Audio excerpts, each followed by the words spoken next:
Hey everyone, we're live, pal. It is December 5th, Andrew. And you know what that means for me is that one, this year went by way too fast, but two, because you still have young children. I'm very Yeah. interested. Have the requests, the lists, the Christmas lists, what's on the list and especially for the male child, is there anything wrestling related on that list? Oh yeah, he wants everything wrestling. Which I've already gotten him a lot of wrestling stuff. Video games. He entered that from because last year you asked me this. Remember that? We did Yeah. this whole thing last year. Uh-huh. There were no video games on last year because he was too young. Now it's like all video games. Do you know what they love? Five Nights at Freddy. Yep. My The kids love it. nephew as well, who is I think he is 9. He is big time into Five Nights at Freddy. They love it. I have all their Christmas gifts behind me. Uh-oh. I bought myself something. You want to see it? Yeah, Here, go hold on. for it. Keep Show the me. camera on Garrett because these shorts are way too short to be on camera. We'll get into a little bit of what Andrew and I were talking about off air. He Look at just this. told me. Oh, yes. I know. Okay, so I saw that one. How awesome is that? Yeah. There's also a Hogan and Mr. T from WrestleMania I have that 1 one. version. I Okay. have that. Yeah. No, that's awesome. I love those. I just picked this up. This thing is awesome. Where's the Andre one? And shouldn't the Andre one be like double the size? I mean, that would make sense, right? But it's only Hogan. This is such a weird Hogan for me because like this version of Hogan, this guy does not exist in my universe. My Yeah. universe is 88 Hogan on. Yeah. That It's like 88 Hogan to 92. that pop figure looks like the Randy Hogan guy. Remember that guy who used to be in the audience? yes. Perfect. But I you also were got- telling me. Wait, okay, go ahead. Get more Yeah, presents. Hold on. I got more presents. I also got this. The Rebby Hardy Goth Baby book. Oh, no way. Yeah, she wrote a book. I don't know if you know this. Her daughter's like a big TikTok star. How old is her daughter? Under 3. What in the hell? She started a series called A Day in the Life of a Gothic Baby because they like embrace that lifestyle. They're very macabre, and Sure. it is the most. It's fantastic. It is. She's adorable. It's so wholesome. She makes these great videos, Rebby. It takes talent to do it. It's fantastic. I love it, and my kids love it. So I saw the book, and I was like, I got to get it, and I got to give it a little shout out because Rebby did a great job. And you know what else? Rebby's from my neighborhood. She's a Queens girl. Yeah. Got to support him. She's from Flushing. She went to Flushing, I think.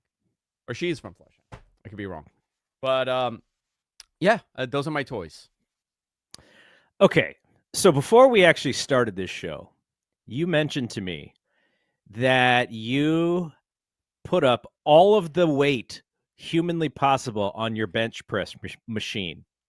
Yeah. And what I was wondering is your rehab must be going at least as close to how Randy Orton's rehab went, considering I saw this dude on SmackDown.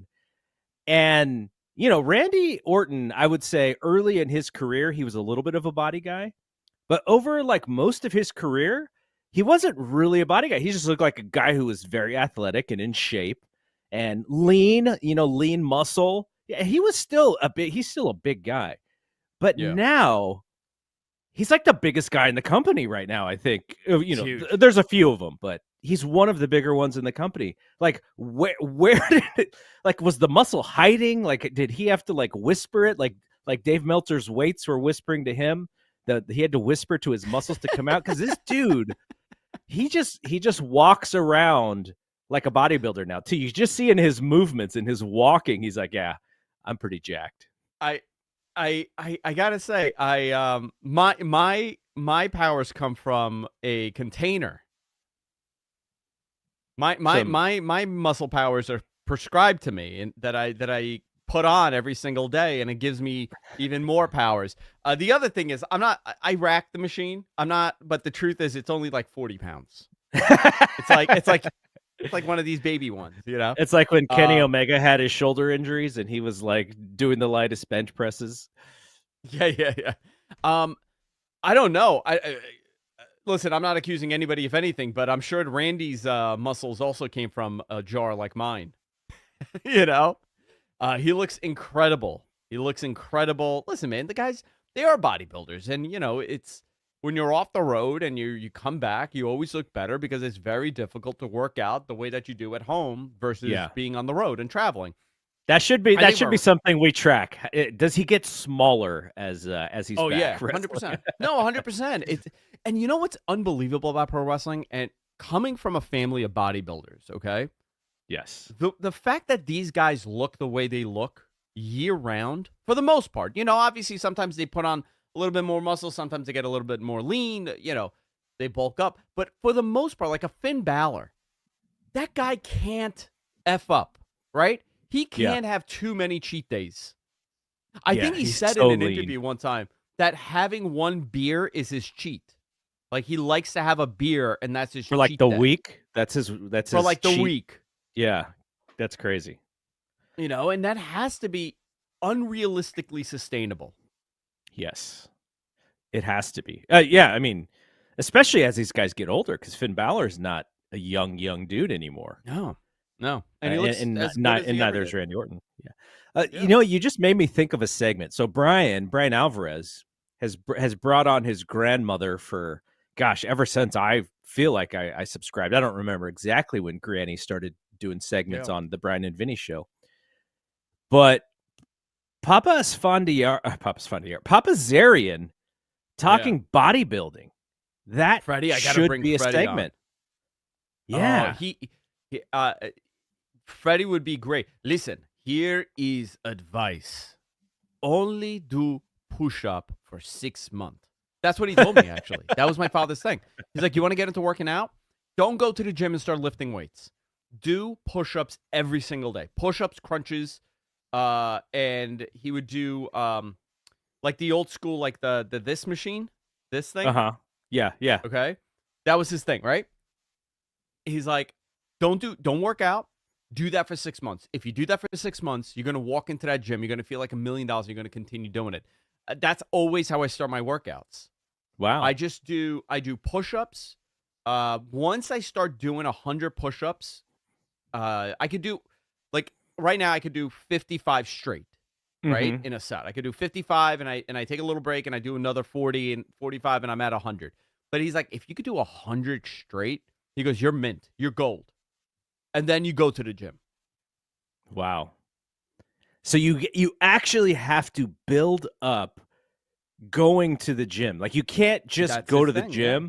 He's like, no, you are not actually qualified to go to the gym until you can do 100 push-ups in a row. Yeah. He's like, listen, you don't know shit about working out, okay? That's what he says to me. My father has a weird German accent. He's not German, though, The the W's are all V's. The V's are W's. Why won't you listen to me? Man. You met Freddie. You met Papa Zarian. I did. Yeah. The one time I was He's a little guy now, but he was like a big jacked up dude my whole life as like a kid, I remember he used to work out like a lunatic and he used to have all like the Joe Weider protein shakes and all of that stuff. But never Ico Pro, right? Never Ico Pro. I sometimes I could maybe lie and say he probably tried it, but I'm not sure. So when I was a Joe kid, Weider dude.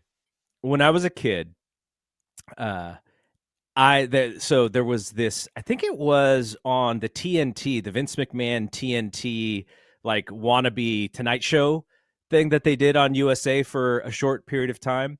I believe it was that, but I would have watched it on Coliseum Home Video. There was a video of Hogan and Mean Gene. He had to work out. He had to get Mean Gene ready for a match against, I think it was like George Steele and Mr. Fuji or something. Like Mean Gene was actually in the match. I believe the reason why Mean Gene was in it is because they had to run Minnesota, that territory, which was previous AWA, right? AWA. So they had Hogan and Mean Gene in the match together. And I remember Hogan was saying something to the effect of, his protein and he's going to start selling it, and he's his power packed protein, and he's breaking eggs like Rocky and putting it in the shake. And so I'm a little kid and I'm thinking like, oh man, I'm going to be able to buy the same thing that Hogan drinks before he works out. I'm probably like 8 or 9 years old, right? Not lifting weights. Yeah. But then I did get my mom and dad for Christmas to buy me the Hogan workout set. It came with like 2 dumbbells and a tape with Hulk's theme on it. And it may have come like with a jump rope or something. So I was fully bought into this idea that, if I train and I say my prayers and I eat my vitamins, I could look like the Hulkster. Like that was really No. a thing when I was a little kid. Here's the key. This is all you need, okay? This is all you need. I don't care. I feel like $1 million on that thing. It's all prescribed. It's all on the up and up. It has changed my life. So, except when I start bashing my head against the wall like Goldberg after my workouts. I don't know. That's like a weird side effect from it, but all in all, it's all good. All right. Now, here's a serious question about what you just showed us. That's obviously supplementary to whatever else to your diet or whatever. But when you take that, is there like a time to then you want to lift? Like for instance, I take creatine when I lift, but I just mix the creatine with my protein shake, and I don't really care about what time during the day. Like, do you actually have to schedule when you take that to maximize the benefits or anything? I generally put it on first thing in the morning. They say twice a day because the prescription is for like twice a day. So I put it on only once. I don't do it twice because I don't feel like I need it. But it brought my my testosterone level up like hundreds of points. It's unbelievable. Wow. Like I'm almost 40. I'm going to be 40 years old. I did it at like 2017 I went on it, and it was great because I got like really jacked up. And then I stopped it. I don't know why, but I stopped it for a while, and then now I'm back into working out again. So I'm taking it. I would say there's no like time frame, but I felt every day I feel a difference. Like I feel awake. Like my mental clarity is better.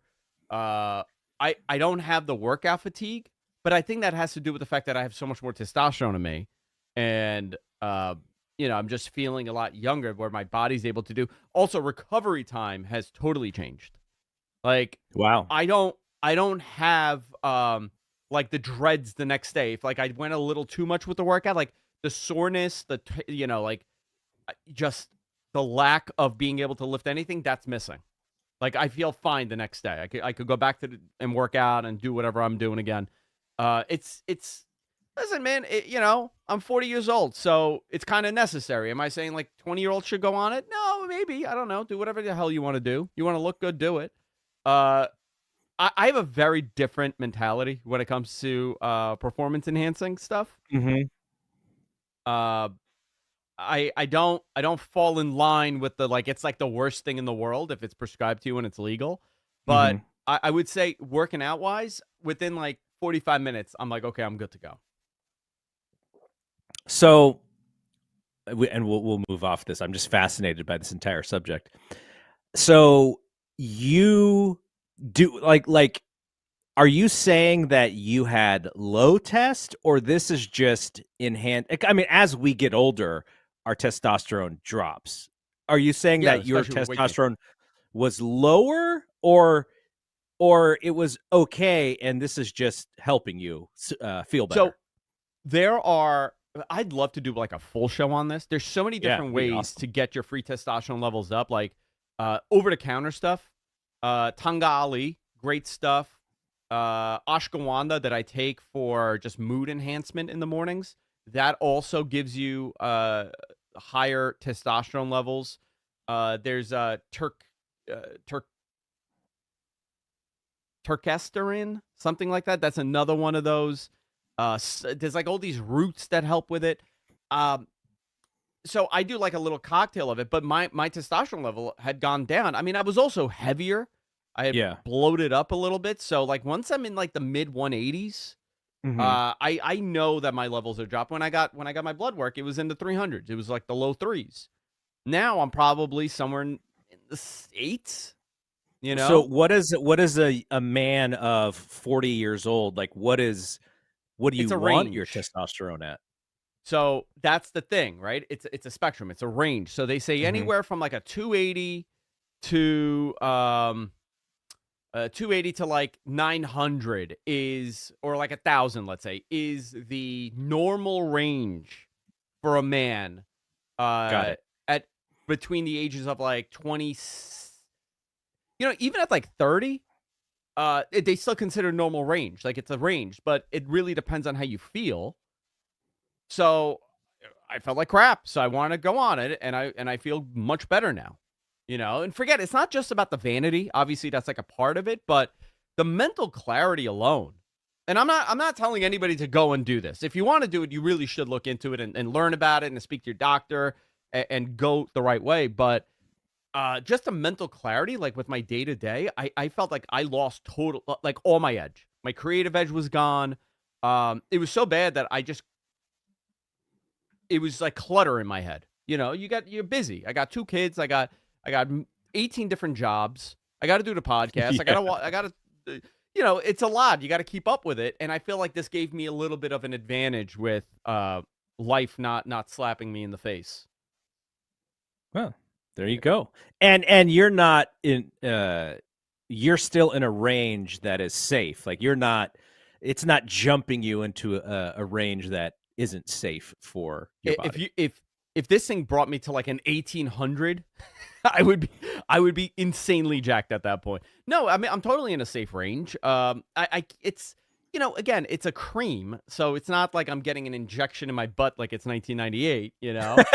I'm not doing Winstrol and Deca. I went to all those gyms growing up. Yeah. Like that joke about how Wardlow, Freudian slip. I'm so sorry. Warlord couldn't get it in, and Sean looked at him. He's like, "Bro, you're full." With the needle, because the needle Yeah. broke. I Yeah. think that's one of the funniest. I saw all that. That was a reality. It's nothing like that. This is Yeah. a very, "You're full, buddy." That's the line. Yeah, hysterical line.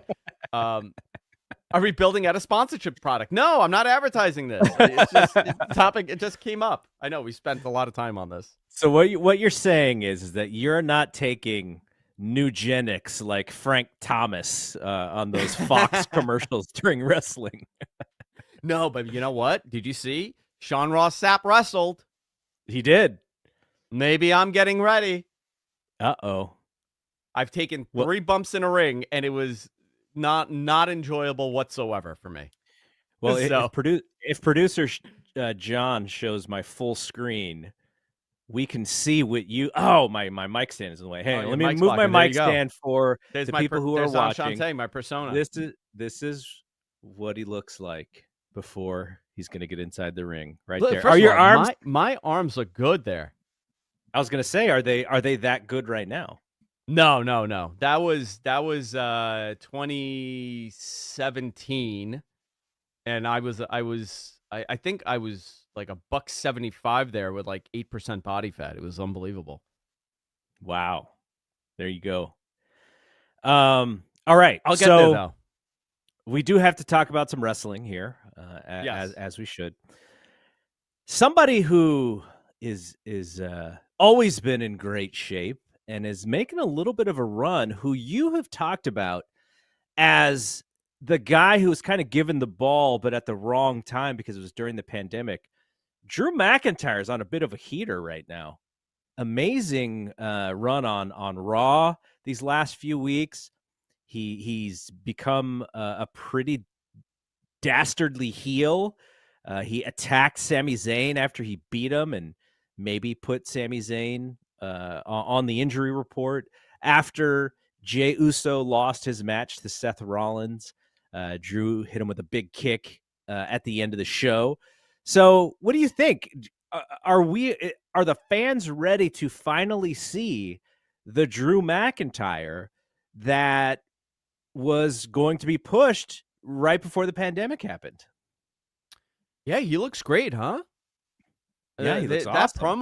promo was great. You could see that there's something there. Uh, he got a little fire under his ass, and I don't know if that's because they gave him a new deal or he feels like he's close to one or he's close to leaving or Punk maybe changed that a little bit, but sometimes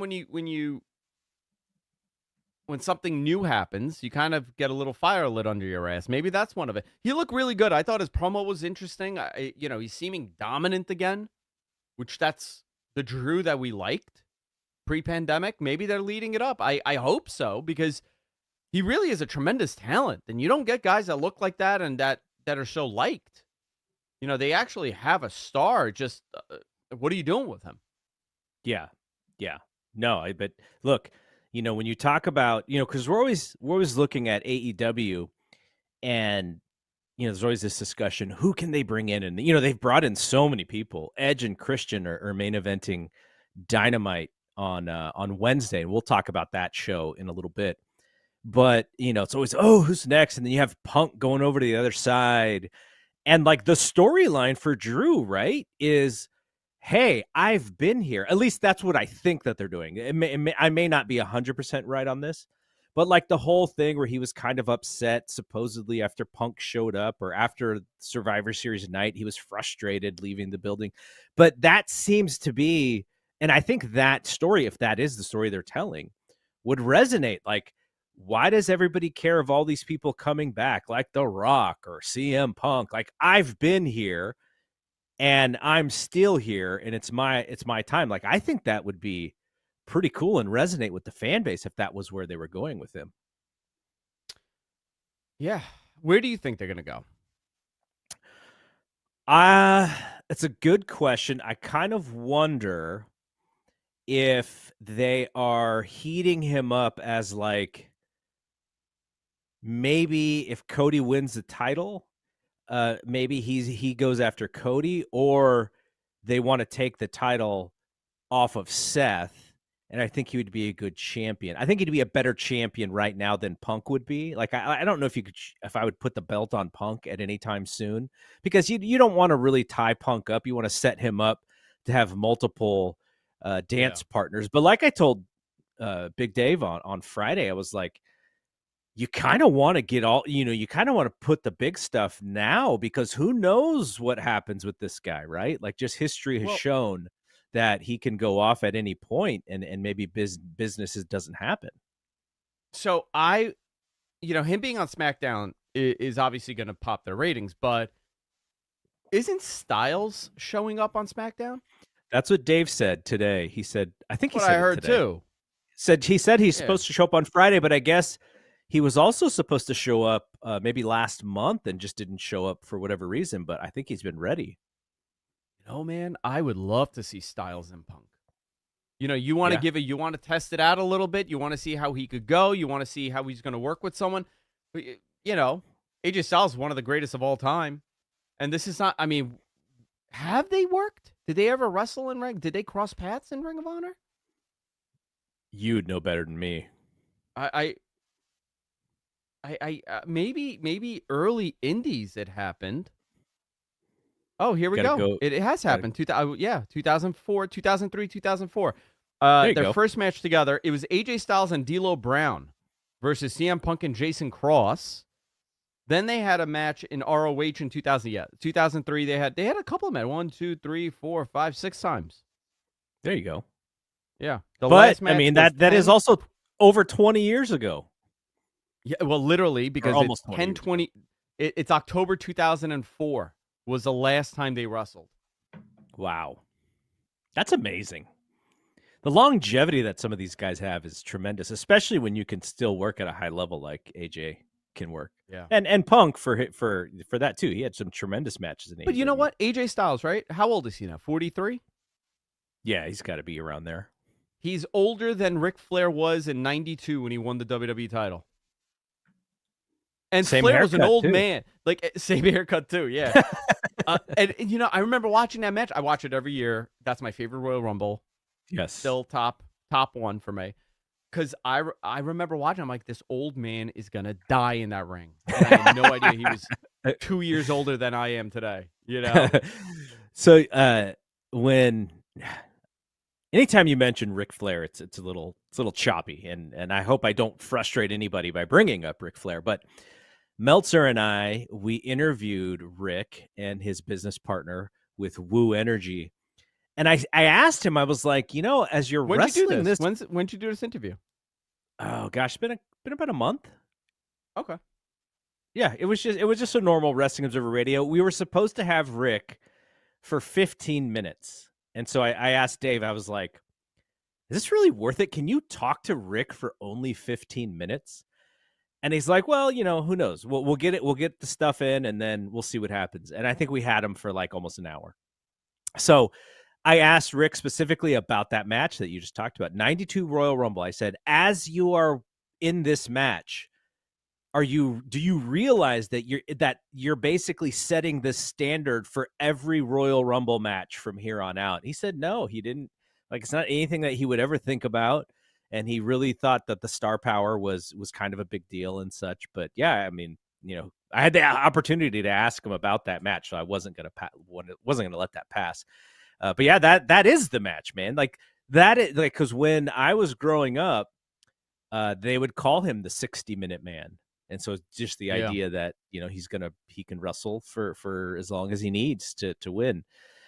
All right. So getting back to some of the guys in WWE, and again, I don't mean this is not a dismissal of AEW, but it's just the history that these guys like a Drew McIntyre, like a Randy Orton have in WWE, where, Randy's been gone for, was it a year? I don't know exactly the time frame, but he comes back. He's over like crazy at Survivor Series. On SmackDown, did you see him jump the rating at the end of that show? Oh, yeah, big jump. This is Randy Orton, who we've seen on our television since 2002. And he's, they're doing a simple, what brand are you signing with storyline, that really means nothing because these guys are on multiple shows. I mean, on Raw, who was it? Was it who's the Raw announcer? Was it it's not Wade Barrett. It's Cole and Corey. Is Corey on Raw? Yeah. These are just voices to me now, but he was saying something to the effect of like Dom is the MVP because he's on all three shows. And I'm like, then what's up with the brand split? Why is he on all three shows? But, so signing Orton to SmackDown, like they drove the audience to jump at the last segment, all because of Randy Orton. So when you have WWE who's able to bring these guys back or recreate guys like Drew McIntyre, who is just kind of bubbling, and then boom, we have a story for him. And all of a sudden, in the fans' eyes, he's like bigger than life again. Like AEW, whenever they bring like let's say a Kenny Omega back, right? Like you like Kenny Omega's missing from action, and he comes back and he has a match, and then it just goes away again for like another 3 weeks, and so you don't even build upon the comeback necessarily. So it's just difference in the way that both companies book. But I just looked at these last two things with Drew, Punk, and Orton. And it's like, it's almost like they brought them back as like new wrestlers, whereas the hook for AEW is to bring over guys as new wrestlers, like they did with Edge, like they did with Will Ospreay, and all that. So I just amazing that you can repackage your own guys and they look fresh, and the fan base treats them like that. Well, even the ratings for Monday Night Raw last week, right? Punk shifted that number by at least 350,000 viewers. This week's number just came out, 1.53 million with a 0.49. So they're back to where they were. You don't have CM Punk on there. You're back to where they were. By the way, Collision also did 450,000 on Saturday. Yes. Still, I was hoping for more because that was not that the show in of itself was great, but there were some really good matches on that show. Yeah, I thought it was a really good show. I listen. It's a Saturday, and the product is stale. Not that it's not good; it's just stale right now, and they're having internal issues, and that's growing pains. People forget WWE is an institution, so whenever a problem arises, they're far better at kind of figuring out the solution because they have the things in place. They have the marketing arm in place. They have the PR. They have the staffing. AEW is still a new company. It's still a startup. So, and you sometimes have to look at it that way. I think WWE right now with Randy Orton and Punk being there, it's going to drive a generation. We're older, right? We were talking about age before. Who was the guy that they brought out for us, right? Whenever they needed to pop a number, Hogan would come back, right? And that would be a big moment. Or you brought back Steve Austin or The Undertaker. We grew up in that generation of wrestling. Now, it's very different. You have CM Punk, you have Edge, you have Christian, you have Randy Orton that you're going to bring back, or whoever else, from that era. And we're going to see what that does. This is that new group of older guys that come in, they pop your number, and everybody goes crazy because they get to see them. I didn't grow up with the Randy Orton generation of wrestling. I was already, you know what I always wonder, and I don't know if you do this too, right? Whenever there's like a great crop of wrestlers that come up, I think like, how is the next generation, how are they going to build that next generation of talent? And they seem to do it every single time.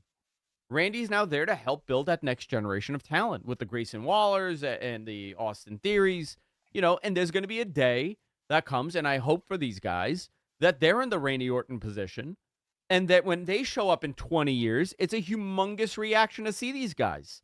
Randy's in the same position that Austin Theory was in the first couple of years of his career. It helped that he's an Orton, but he was set with dumb gimmicks, Actually, no, he wasn't. He was never set with a dumb gimmick. His early story was the arm update. The arm update. Yeah, the Randy, the Randy update. What? Yeah. Where because he got hurt pretty early on there, and he would do the update. Yeah.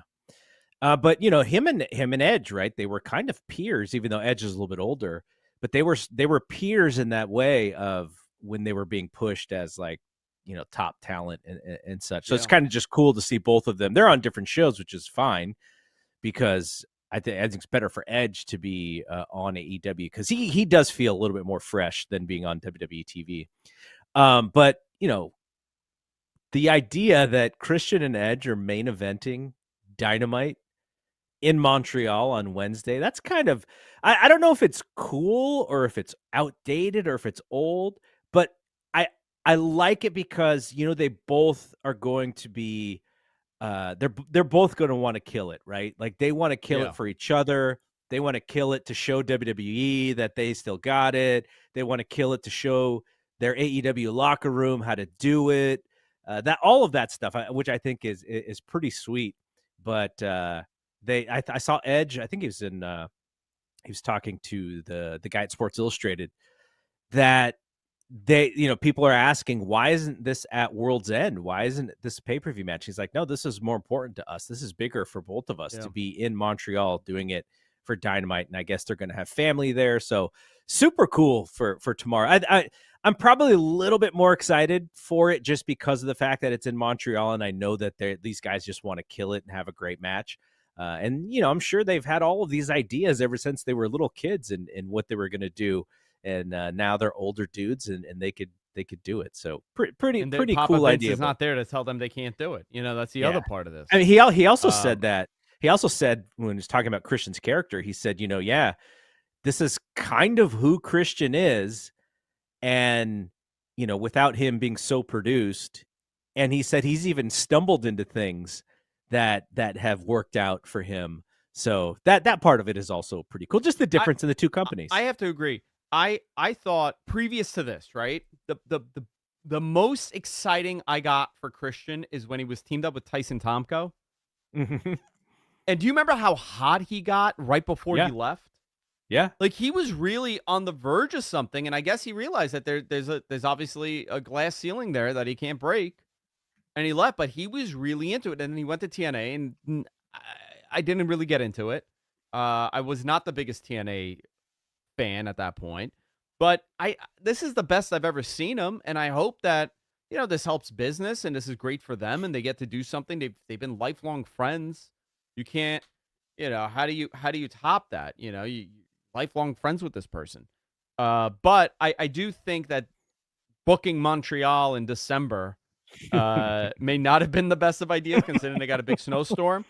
Based on the I ticket thought you sales. were gonna say based on the what would it be now, the 26th anniversary of Survivor Series or something. Oh yeah, we're right there. Yeah. Based on I gotta Oh tell you, last night no! I took I just thought about what? it. I What? hope we don't get a screw job ending to that Oh match. no. I don't think we will. Take it back. Take it back. You know what? I had someone come to the house. They saged my house and they did San Paulo sticks. Okay. Don't ask, okay? I've gotten down a weird witchy rabbit hole. And I was like, maybe I should do that, right? Maybe I should take it out. And I don't want to see this. I don't want to see another Montreal. I'll take the hex off. Yeah, take it off. But I got to tell you, the tickets are starting to move. I was very concerned for tomorrow's or tonight's taping of Collision. They were at like 2,000 tickets. And now it seems like they're going to be closer to 4,000 in the building. Probably a little over 4,000 in the building. So not bad. You know, they kind of filled that arena up very last minute. I hope it's a good show for both shows. I really do, because you know, they kind of need this right now. And Montreal's a hot market normally, and the crowd is very lively, and that's kind of what you want. Well, you know, they're running the big buildings, which hopefully they'll shoot it well. By the way, what'd you think of Kevin Sullivan getting fired? You know what? I always thought it was a terrible idea to hire a devil worshiper as your post-production guy. Okay, from day one, I said that guy's up to no good. He's gonna start doing some weird stuff. No, I was a little surprised, but you know, a lot of those guys were from TNA, and you know, he came with Keith Mitchell, and Keith was there before Mike Mansouri, and I think Mike's done a very good job. I find it interesting that the internet is like very much like, oh, F this guy, you know, WWE guy fired him. Listen. Things change. Direction changes.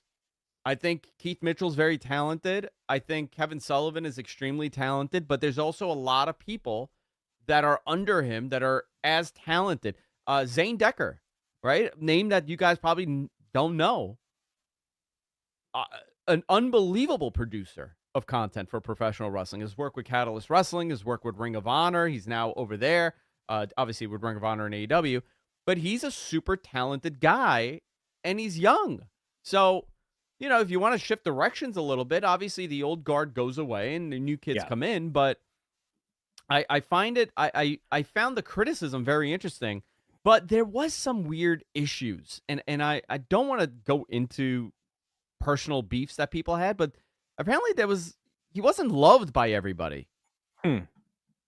So there's two camps to this. Obviously, I saw the stories that he was loved. Again, I'm not saying that was a reason. If Mansouri has a vision with that show and cannot be delivered by, you know, Kevin Sullivan, you're gonna obviously go in a different direction. I don't know if this was like a very negative thing, or it was like, listen, it's just we're going in a different direction here. Yeah, you know, I don't know whose job is what as far as, you know, when shots are missed or when they're shot in a weird way, or you know, my least favorite one is when there's a multi-person match and you know that someone's going to come and break up the pin, and the wrestler's trying to hide so that the TV doesn't see him getting ready to break up the pin. Yet the way that it's shot, you can see him just waiting, like stuff like that. Like, I don't know who to blame, but you know, if you were to say AEW's production, with the sound and with little gaffes and little, you know, little screwy things, I don't know. Was it a B-? Was it a B? I mean, maybe that's being even a little gracious. Well, I mean, but Keith, but you know, that was a Keith Mitchell era beginning. Kevin Sullivan was not the live guy; he was the post-production guy. So he was like the post interviews and things like that. Like he wasn't. Wasn't really doing the live. But there's still lots of pre-produced content within the volume of the show, right? Oh, yeah. If you're messing up on pre-produced content, there's a problem there. There's no excuse. Well, okay. So, for instance, they do lots of interviews where I know that it's pre-taped and then it sucks. And you're like, well, why did they go with that take? Why Yeah. didn't they do it Yeah. again? Like there's stuff like that Did where we ever that's find out that. what that take from Collision thing was from a couple weeks ago? No, I don't think so. Maybe that was like a shot at him. Maybe that was like a little rib that he keeps missing stuff. I don't know. But look, like I said, I don't know who deserves the blame for X, Y, and Z. I'm not too in tune to that. But I do know that, when you bring in somebody who's got a slightly different vision, you don't want to overstep your bounds with the people who are there, right? You want to give them a chance to fit with what you do. And, maybe it was just time to fully make that switch. But we'll see what the vision is for Mansourian, if it changes at all from what we currently see on TV. Now, I don't know if these are connected at all, but I know that in 2024 they are going for a different visual look.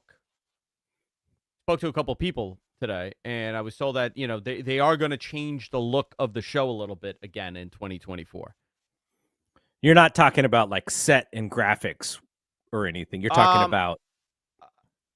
I'm talking about everything. Oh, okay, interesting. As a whole, I don't have a specific. Obviously, it was said in very.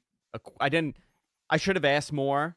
I didn't ask more, but it was said in a way that like, oh yeah, they're going to be visual changes to the show.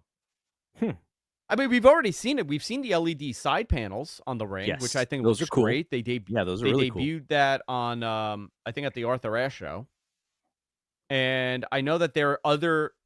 It was said to me. I don't want to. It was said off the record, so I don't want to dive into. But there are other visual changes happening, and we're seeing that. We're seeing the padding changing around the ring now. If you saw that around the barricades, they're getting a little bit more of a higher quality with just the overall visuals around the ring. I think some of that is going to go to selling ads. That's why they're upping it. You can start selling way more ads around the ring if the apron changes. The side panel. And WWE's actually doing matte ones now, right? Did they do it yet? I don't know. I don't think they've done, or maybe they. And I just haven't paid attention. But I know that I think it was Big Dave who reported that Vince was against it, but he had finally gotten talked into being okay with it. So with the Endeavor switchover, I think that was going to start happening. Yeah, I don't know how it'll look. Maybe on the corners. I mean, it's not going to look like. Is this CMLL or AAA with the like 18,000 ads on the ring mat? Well, I always think boxing. Like boxing is the one where they just sell a ton of stuff around the ring. Yeah. Okay, so on this Collision show. By the way, why is Collision recording tonight? Do you know? I asked somebody, okay, and the answer wasn't like a definitive, but it kind of sounded like they were trying to save some cost, and they wanted to move the talent out of Canada, and they didn't want to sit there for a week. And they do like basically recording TV in the same building 2 days in a row because then it's cheaper to do it that way, so you don't have to take everything down and put it back up, right? Or maybe, listen, man, maybe it's a test to see if Tuesdays are a good night for Collision. Maybe that's the test. Logistically, how would this operate, right? Because they're doing weird stuff. Collision isn't going to be on at the end of the month either. You're the one who had that first. I haven't heard anyone else talk about it, but as far as I know, there is no tell Collision. Big Dave about that one. I had to What'd he say? Did you hear the Andrew Zarian scoop? And I told him, and he goes, huh. And that was about it. I send him messages now. I give him some of my scoops. I'm like, this? Did you hear this, Dave? I give it to everybody though. Like I don't make money with this. So let someone else make the money. Yeah. Yeah. Or it could just be logistics of the building. Was the building available on a Saturday and you already had it on Wednesday, and they're like, hey, hell with it. We'll just record on Tuesday. But it would be interesting to see logistically, how much cheaper it would be for them to fly in everybody at the same time. Tape Tuesday, tape Tuesday and on Wednesday. You're free for the rest of the week. Yeah. So you're the guys, actually, it's easier for their commute, and you'll probably get more of a cross talent. You don't have to fly someone out from a Wednesday to a Saturday to make an appearance. If you're talking about the Bucks, you could they're already there. So your show kind of could get elevated. Or, realistically, the best thing would be to move that show. I don't know to what day. I just think it's weird, a little weird that they're recording the Tuesday show or the Saturday show on Tuesday, which is before Wednesday. Yeah. And I think their fans are probably a little higher of someone who would look on the internet to find spoilers. Not that necessarily is going to have a giant effect on the Saturday number, but I just think it's interesting. I guess I'm assuming they couldn't actually get the building on Thursday, so Tuesday was the day to do Collision. But the matches so far for tonight: Kenny Omega versus Ethan Page, and Bryan Danielson versus Andrade. So that is what, 2 matches in a span of 4 days for Danielson with an eye patch. And then Eddie Kingston against Claudio Castagnoli. And this is like must win for Eddie Kingston based on the story that they are telling with him. He basically said, I lost the first 2 matches to Brody and Bryan. I can't make any excuses. I just got to win everyone from here on out or kick everybody's ass or whatever he said. So there's a story they're telling, which probably starts with Eddie Kingston on tonight's I just Collision got a taping. message, by the way, about running the Bell Center. It's not because the building is occupied on Wednesday, on Saturday. The building is not occupied on Saturday. It was more So logistics. it's probably, what we were talking about. That makes sense. Makes total sense. Okay, so now for Dynamite, do we know what's on Dynamite? I actually couldn't find what was on Dynamite. I will look for it. If I can find it, then I'll mention it. But one other thing that I thought was pretty interesting is this Kazuchika Okada story. What do you think about this Okada story of him being more open to coming to the U.S.? On the WWE side, I would say this is the most aggressive they've ever been to wanting him. They've wanted him in the past. Mm-hmm. For sure. I mean, that was a active discussion I had heard, but this is the most that they've ever wanted him. And I think Shinsuke has been really pushing for this also. But there's a lot of issues here. 1, he likes living in Japan. 2, he has a life there. 3, his wife is there, right? And his wife is a movie star. Mm-hmm. Or an actress. I don't know to what level of stardom she has. So, and that's always been a piece of apprehension that he's had as far as coming to the States. What could he do in WWE that he can't do in Japan? It comes down to one thing: make a buttload of money, more money than he's making. And he's also very well paid, but the amount of money he would make with WWE would be far more than what New Japan is able to give him. It's a fresh crop of talent that he's never worked with. Would Okada matter as much in WWE? I don't know. Has anybody ever gone there from New Japan and they've had a career that has been on par? I don't think so. Not that I don't trust that they could take care of Okada. I just don't know how he resonates in the U.S. because he's the top guy in New Japan, and so he's not going to come in and start cutting promos or anything to get over. He would come in and get over as the best guy in wrestling, and the company is not really necessarily always. You would have to hotshot him immediately. Listen, I'm playing fantasy booker. You don't have to do anything immediately. You don't have to take my advice. But, like outside of him coming in as a surprise opponent for Roman and hitting him with a Rainmaker and pinning him, winning the title, I don't see a middle option with him. I either see that or he has one match with Nakamura. It's a banger, and then he's wrestling The Miz. And The Miz comes out and tells him to go back to Japan. You're not a star in America. He does this whole thing. And he's fascinating. I like him the way he is. I'm never the person to say, no, I don't want WWE to get somebody, but I don't want WWE to get somebody. And that's him.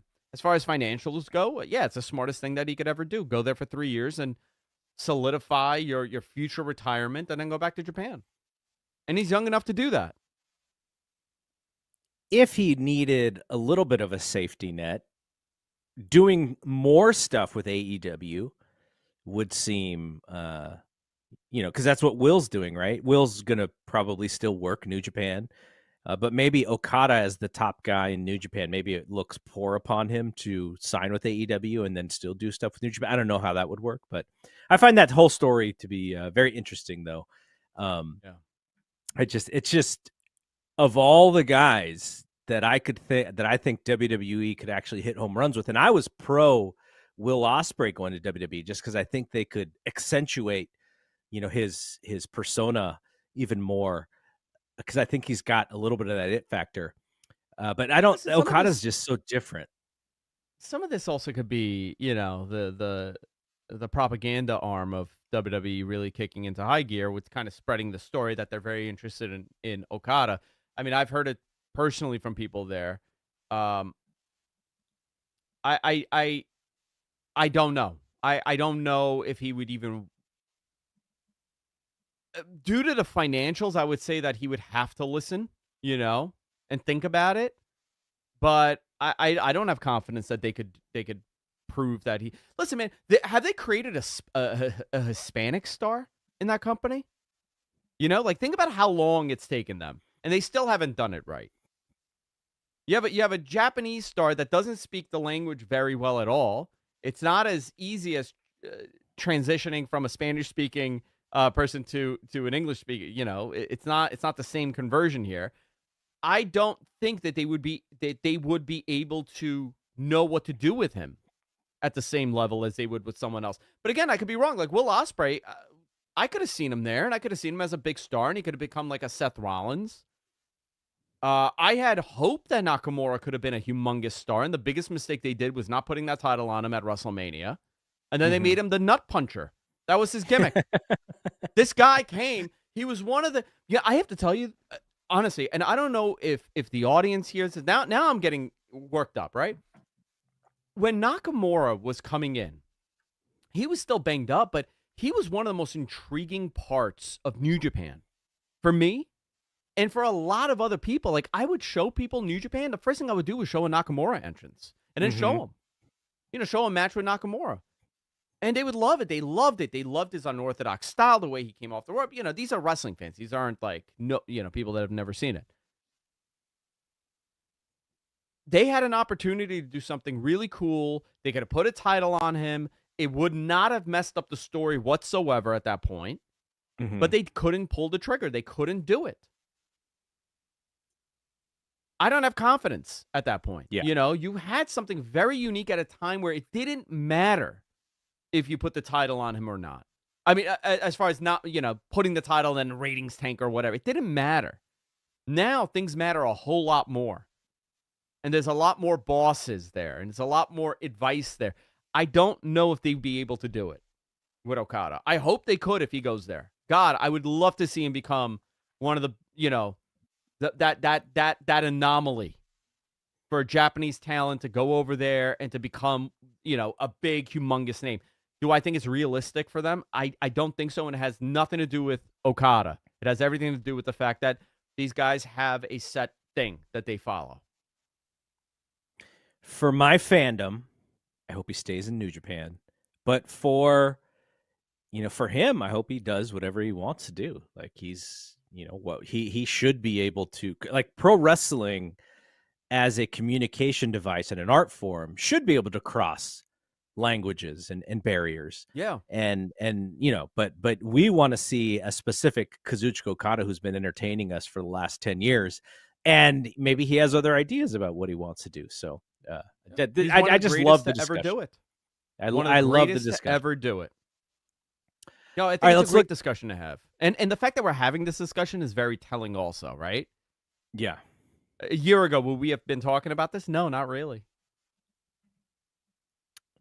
All right. So the Continental Classic, before tonight's taping in Montreal, Jon Moxley leads the Gold League with 6 points. He and Swerve Strickland are tied. Jay White and Roosh are 1-1, and Jay Lethal and Mark Briscoe 0-2. In the Blue League, little bit of a surprise here. Brody King leading the group there with 6.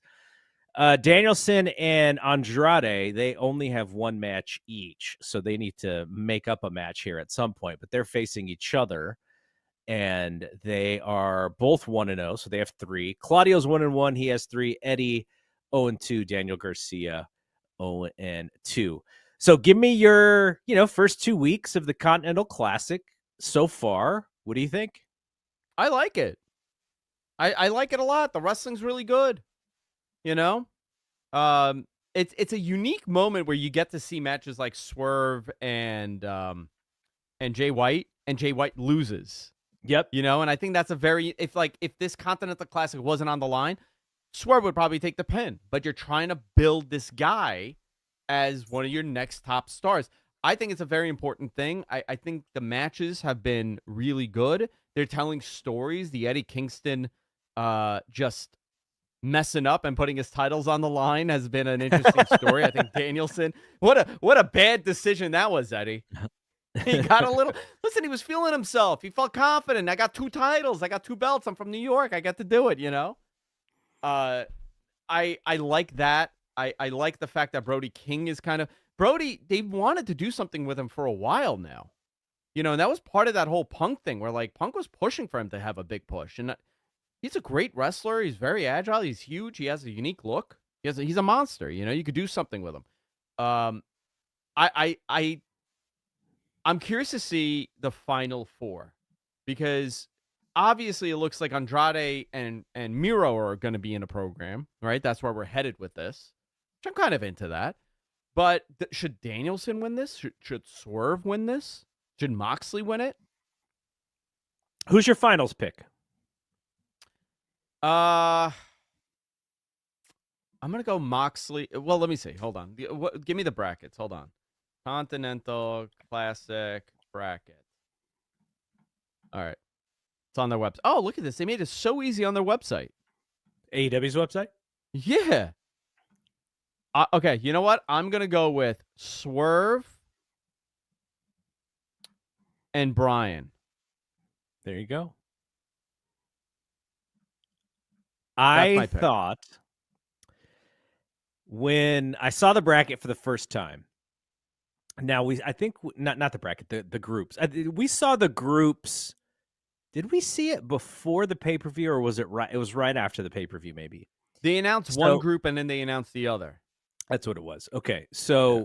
I thought when I first saw both groups or both leagues, I thought, oh, Moxley and Kingston, what a great story for them to have to fight again. There's so many layers in that story. And then when I asked Meltzer the same question, I think he said the same as you, Danielson and Strickland. And so the one thing where I think you may be right is, I don't know who said it. It may have been Dave, but something to the effect of, well, if we can't bring the G1, or if Bryan Danielson can't go and do the G1, we will bring the G1 to him. Now, this isn't the G1. It's not, it's not even trying to really be the. It's a mini. It's not, but they're not trying to be the G1 necessarily. They're trying to do their own thing. But that made a lot of sense. I was like, yeah, that's right. Bryan Danielson's always wanted to do it, has not been able to do it. And now they kind of do their own version. And maybe it was his input, maybe he had a lot to do with it. So having him in the finals, I think would be really cool. But I think if he's in the final against Swerve, there's no way he's winning that match. I don't think he would allow himself to win that match. Well, he beat Swerve once before, right? Yes. Yeah, so there's a story that the other story. I mean, you may not be wrong. I think there is something really intriguing about Eddie Kingston catching on fire, and going from an 0-2 or an 0, whatever his record is going to be, and then he just starts dominating because he gets his second win in this because he realizes, oh crap, I had both my titles and I love All Japan. Obviously we know that. I want to be the first Triple Crown champion. I could see that natural story there too, but I think the big thing here, the big picture idea, right? Like, forget about what I like. The big picture is getting Swerve to that level, right? Mm-hmm. Listen, man, I feel he's the anointed one right now and you have something special. On was it Dynamite? He came out. Was he on Dynamite or Collision this week? He was on Dynamite. Okay, he was on Dynamite. Okay, he walks out there, right? Prince Nana's doing his goofy dance. Fine, I get it. It works, but he's walking out, and he's a champion. The way he's walking out, the whole character has changed. The whole persona has changed. I mean, he's so much more confident. And if that's the story you're going to tell here, that has to be it. And he has to beat Bryan Danielson, and he has to win the Triple Crown. And now you've created a real contender for the AEW World Championship. And let's turn him babyface. No, I like him, though. Isn't he? Is he not a babyface? He should be. I mean, he beat Jay White like a babyface would win. Like Jay White was trying to outsmart him and couldn't outsmart him, and Swerve figured it out. And in the match, he feels like a babyface to me. Another guy, man. I'm looking at this. Obviously we got Mark Briscoe, we got Jay Lethal. Do you have a couple of minutes? Can we go overtime a little? Yeah. I mean, we were short last week, so yeah, we were short. We could go a couple more minutes here. Moxley, I would love for him to be the Triple Crown champion, but he's done everything possible. Moxley will be Moxley forever in that company, regardless if he's in a major program or he's not in a major program. The respect people have towards him, and they enjoy watching him. But guys like Andrade, I'm not saying it's wasted talent, but I think it's wasted if you're not utilizing him in a top tier way. Andrade, Danielson, Swerve, Eddie, and then you elevate Brody King, and now look what, and obviously Jay White, right? He's already in that mix. But you have something very unique where with one tournament you were able to create, not create, but elevate people that were in it, and make it into a better version of King of the Ring. I think this is what I see it more as. I don't see it as a G1. I think the work rate is way better than a King of the Ring, but I think whoever gets that Triple Crown, it should be telling that, oh, okay, this is the next guy. This is who I should expect to be a challenger for the world title within the year. Yeah. Absolutely. What do you think about the prize, though? This is a conversation I had on a couple podcasts last week. I think we may have even mentioned it here. To me, I'm still on this kick that the prize is not big enough. I would rather have, a number one contender for Revolution. Like that should be the thing on the line rather than this goofy title. You mean the 18 belts that you're getting from this? Yeah. Unless. Unless you just right, yeah, or you just become a belt stacker. Like you start with 3, and then Tony Khan just finds every opportunity for you to add a different one. Like you have a belt for your indie, right? I have a belt for my indie, yeah. Yeah, that's on the line next. You whoever wins this goes into your indie and tries to take your belt. Like maybe you just become the belt stacker. I would say, or you know what would be great, because there's going to be a little bit of a problem here, right? So are you not the Ring of Honor World Champion, or you are? Are you not the New Japan? I think what you should be able to do is say, oh crap, I have a great opportunity here. I'm cashing it all in. I'm cashing in the Triple Crown, and I want to challenge for the world title, and then you kind of disperse it, and then you do the tournament again, and guess what? All those titles are on the line. Belt. Yeah, that's interesting. And then you consolidate again, and then it's like the briefcase. It's like the Money in the Bank. Yeah, I hate the briefcase, but I hope they don't do the briefcase. But if they're ever contemplating an idea like the briefcase, I'd like this to be it. Yes, absolutely. All right. I want Danhausen to win the whole thing next year, okay? I want Danhausen with that title. All right, we will be back next week. What is your work schedule like this close to the holidays? Are you still as busy as ever, or does it slow down a little bit for you? No, busier than ever. It slows down in January. Okay. I'm going to LA in January. I have a gig out there. I gotta build out a studio, because I still do that every now and then. I got that, but this is my crazy time. I got it's until about January 3rd. It's insanity, and then it slows down till about May. Oh, right at the time for Wrestle Kingdom, it slows down for you. Right into time for Wrestle Kingdom. Well, if you were going to be doing any playing in LA rather than all the working, I thought about maybe I'll go shoot down there and meet Dude, meet I up would with love you. it. But I'm gonna be in Beverly Hills for like oh 3 my days. god, Yeah, we'll have a blast. I Woo. almost told you where I was staying. Live on the air. Yeah, keep Like, me in the loop. literally- Keep me in the loop. No, Maybe 100%. I'd love to do something. Yeah. All right. So for Andrew, I am Double G. We will see you when we see you. Peace out.